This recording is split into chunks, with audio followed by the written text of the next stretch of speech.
Welcome to PB&J podcast. The topic for discussion this week is, can AI feel? Artificial intelligence has percolated in our lives from all mediums, from our information technology to the sources from where we consume our entertainment. But there will come a time when AI will be intelligent enough to understand our feelings, respond to it, and also empathize with us. So let's begin our discussion. This episode is sponsored by NeoDocs, a healthcare consultant platform on your smartphones. You can find a link to the description in our description below. So guys, can AI feel? When we jump into can AI feel, we need to first understand what is it to feel. And from my experiences or from what I have observed is that whenever we feel, it's a biochemical process in our body that makes us able to interact with our environment as it is. Let's say if on this call, someone is angry with me, I will not poke him more to make an angry outburst in the meeting. Or if say my parents are not happy with something that I am doing, they will tell me that this is not right and that will make me feel bad and I will modify my behavior. So what it means to feel for me is that it's a channel of behavioral regulation, as well as a channel to understand and respond to our environment. What do you guys think? Absolutely, Surya. Yes, I agree with what you said.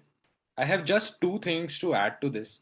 So one of my opinion is I believe that feeling is very important for the human evolutionary process, because the feeling of fear, the feeling that you can be attacked by a predator, the feeling to survive, these are some things that might have led humans or even other organisms to develop mechanisms that save them better and eventually evolve into the form in which we see them now.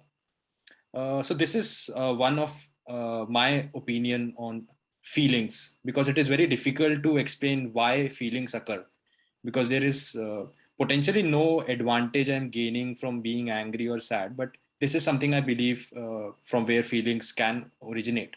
My second opinion is that feelings can be something very subjective. So even if there is an event, all three of us can have different feelings toward it. If we see a movie, Surya can like that movie. I cannot like. I might dislike that movie, and Anurag might be indifferent to that movie. So a same event can lead to different feelings amongst us, and sometimes even if a same event, even if we all like that movie, there can be instances where our liking towards that movie, the degree of likeness is different. So I believe that feelings are very subjective uh, for every individual. So these are the two things that I wanted to add on. So Anurag, what does it mean to feel, or what is to feel? I'll do the incremental addition to what you and Jay just said.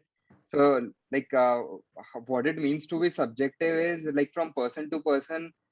For example, there's that very famous fight or flight response where you have a lot of dopamine release. A lot of people like adventurous sports, whereas a lot of people fear them on a roller coaster ride or something like that.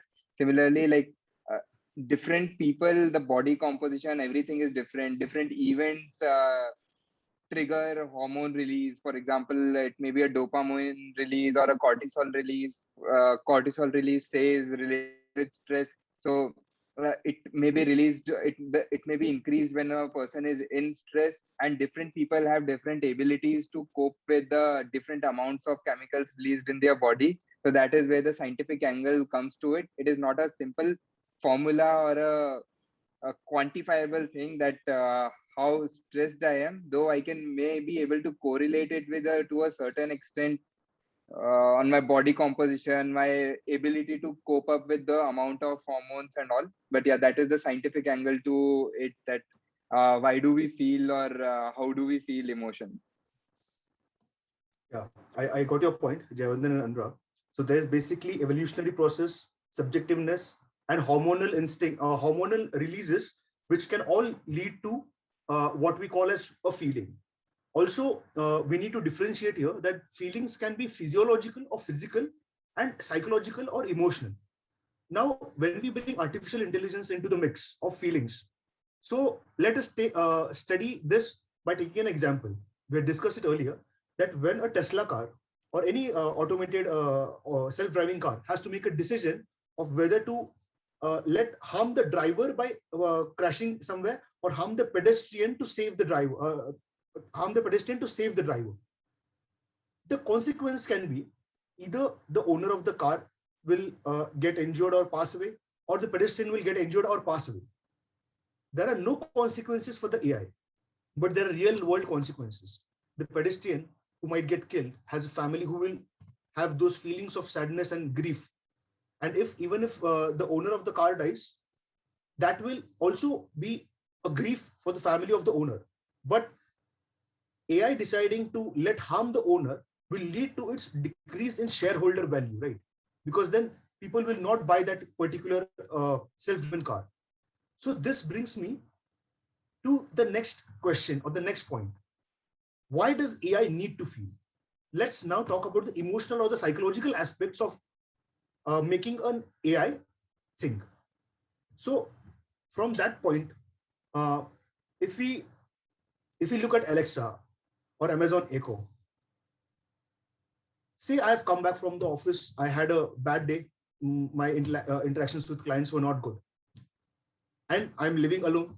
If say I'm outside my home city, is there a possibility that I can have a heart-to-heart conversation with Alexa or say Siri for that matter, that I had a bad day?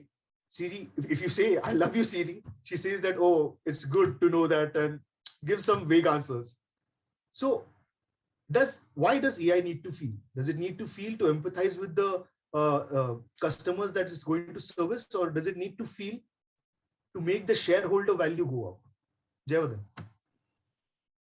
Yes, absolutely. The aspect that you mentioned, like you would like to talk to your AI speaker to share your how your day was or to relieve your mental stress. So that is definitely one aspect of where the feeling part of AI can be, let's say, monetized or can be used in a way in which it contributes to the society. I think there are other aspects as well. So as we all know, like the social media giants like Facebook and Google, a lot of their revenue comes from advertisement. So digital marketing is something these corporations are very much inclined towards doing in the foreseeable future as well. And I believe that a lot of purchases that we make are not only rational decisions, but some of them are based on feelings as well. So I think marketing is some aspect where an AI that can feel the consumer's emotion and can provide products or services that connect well with those emotions can be can be an aspect where the shareholder value can be increased using this feeling concept of the AI. Other aspects where a feeling AI or an emotional AI could be used uh, can be development of human resources. For example, corporations could use AI to see if how much engaged their employees are in a particular project that they are doing or in particular meeting, and the management can then decide their particular training program for their employees based on those results, or even have reviews that are based on those results. Anurag, what do you think? Why does AI need to feel? So, some of the use cases, like some of the use cases that people are building upon are like assessing people during interviews or assessing people at public places by security forces, these kind of things to not feel emotions, but at least identify what a particular emotion is. The other thing is that as we go more connected and with smarter devices and all, the psychological, a lot of like things have changed from past, especially in Asian countries where joint families have moved to nuclear families. People living alone, separated nuclear families have increased and all.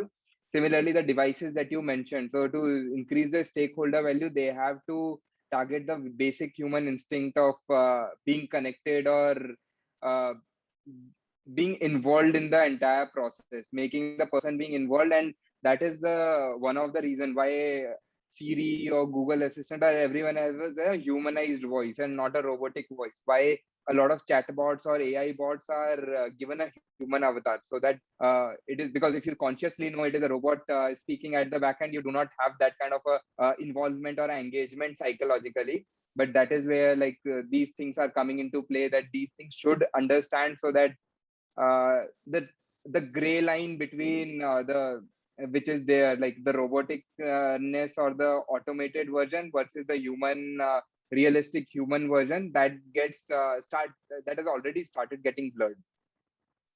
You're right, Anurag.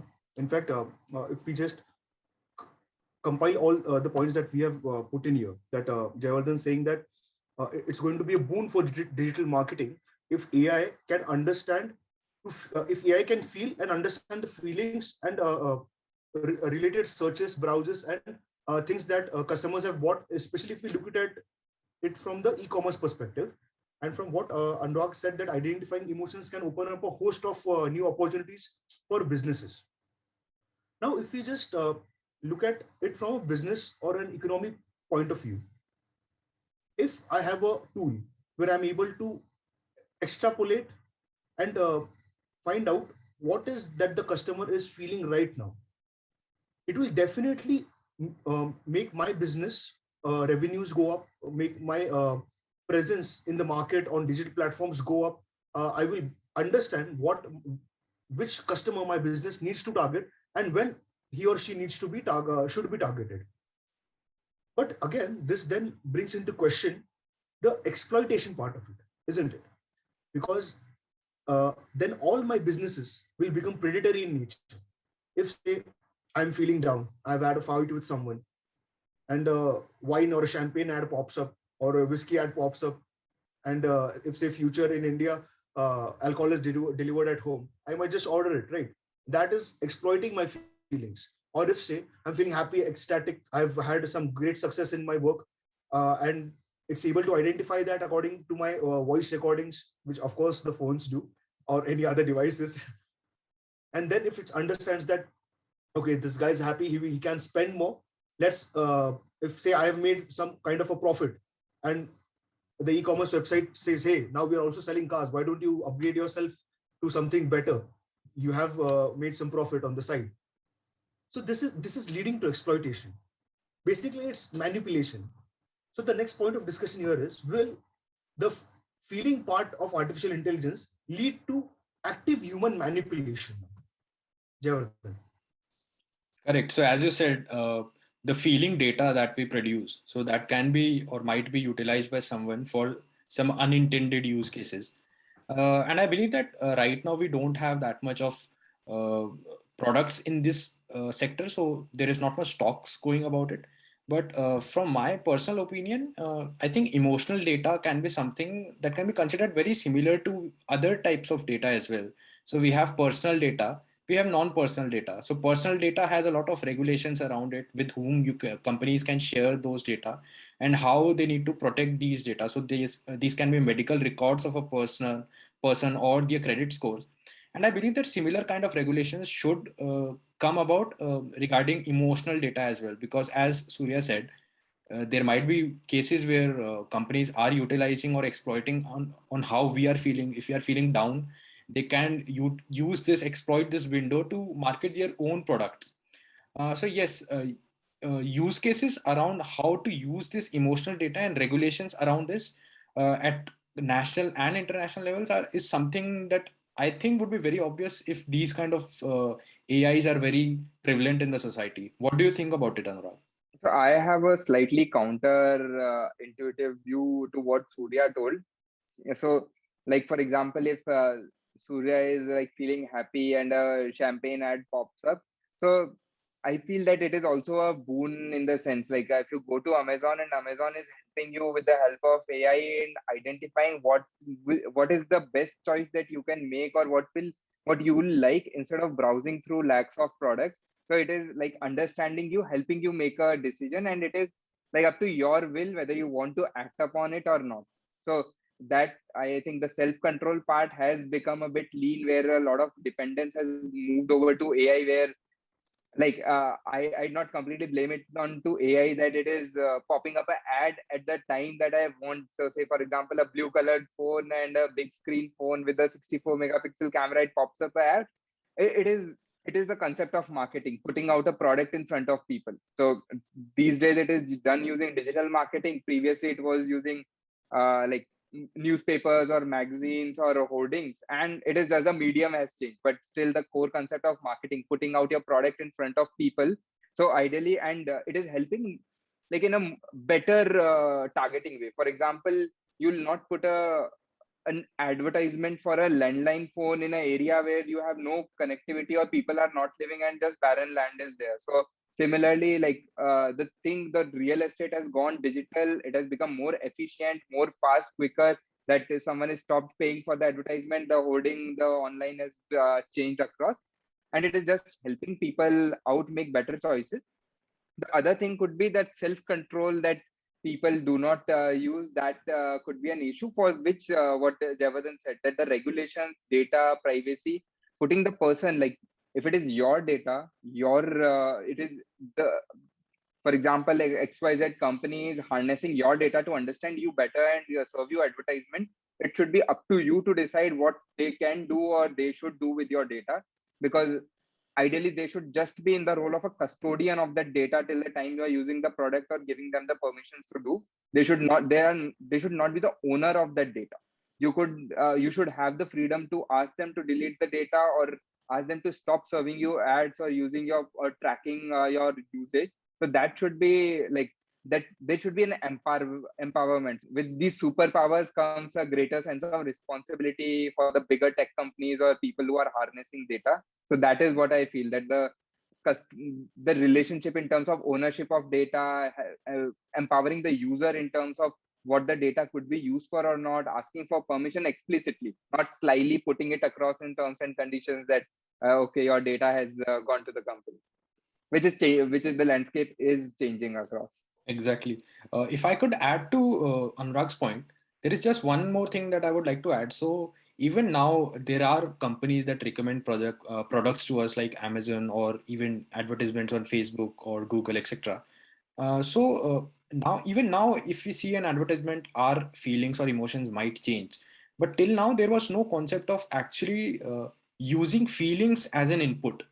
So there was no much fuss about it, but I believe that if there is an emotional AI that can feel and utilize our feelings, then the companies and the corporations are consciously using our feelings to monetize on their profits as well. So in that case, I believe that not only consent from the users end is required, but also transparency from the corporations end, that whatever recommendations that we are doing, we are utilizing some kind of feelings or emotional data from you. That is also, I think, transparency would be a big part of it, is what I believe. Do you have something to add, Surya? Yeah. So let me paint a picture. Let me put out a scenario where there's a balance between using emotional data as well as serving the needs of people who really need to be served. Let's take geriatric care, for example. Let's say in a developed society like Germany or Japan, or in fact in future for India, if say there's a single individual living in a home who is an octogenarian, and there's a AI bot, let's say like the one that Tesla is creating right now, which is actually a limbic system. Tesla will own Tesla is the company which is making the bot. It will have some investors. Let's say Amazon is invested in Tesla to make that bot. That bot will be able to serve the needs of the old person, right? He will be able to understand that this person is lonely. The bot can talk to it, empathize with it, understand that person's history, how his or her life has been. And the loneliness part of old age can be taken away from that person, right? He will lead a happy last years of his life. At the same time, if the needs of that octogenarian are served through the medium of Amazon, who is a stakeholder in Tesla back, then this is all a hypothetical scenario, then it's all right, right? if the bot is providing a service of empathy, kindness, care, compassion to the old person and making his life better, then the profits that are accrued from the needs of that old person to the e-commerce company which the bot will prefer to order from is a balancing act. Then I feel. What do you guys think? Okay, so I believe that definitely if a corporation is selling a product, then there obviously has to be a social need for that. Even if it is a marketing product or empathizing with a person, there has to be a social need which the company is fulfilling using its products or services. That's why people are buying it. I think the only thing to be noted down here is what kind of service or product they are providing. So as Surya said, if it is something that does not have a lot of negatives involved and is potentially harmless, it can only have, let's say, positive impacts. Then I think, yes, it makes sense to, even if little, contribute towards the betterment of society from the corporation's end. But yes, if there are aspects where a major chunk of the intentions of the corporation is making money, then I think the regulations need to be tighter, that they are not exploiting the data from apart from the use case that they are mentioning. Yes. Anurag? So I'll break it down into two parts. So one is that like the company which is involved or has a back like in the back involved with that service provider making profits, and the second is pushing products through it.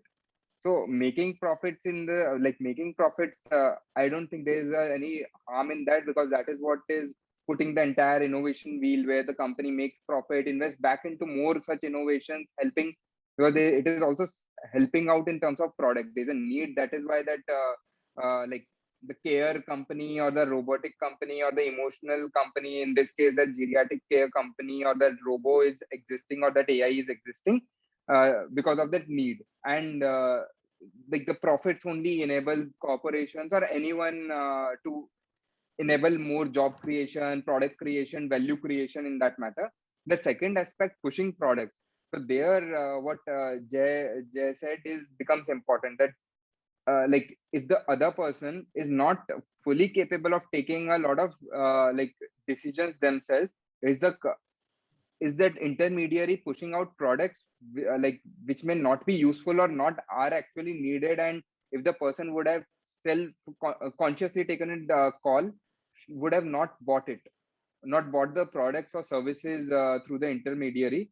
So like such kind of things should be like to a certain extent regulated. Again, there's a lot of subjectivity around it, how to decide whether this is a necessary product or an unnecessary product.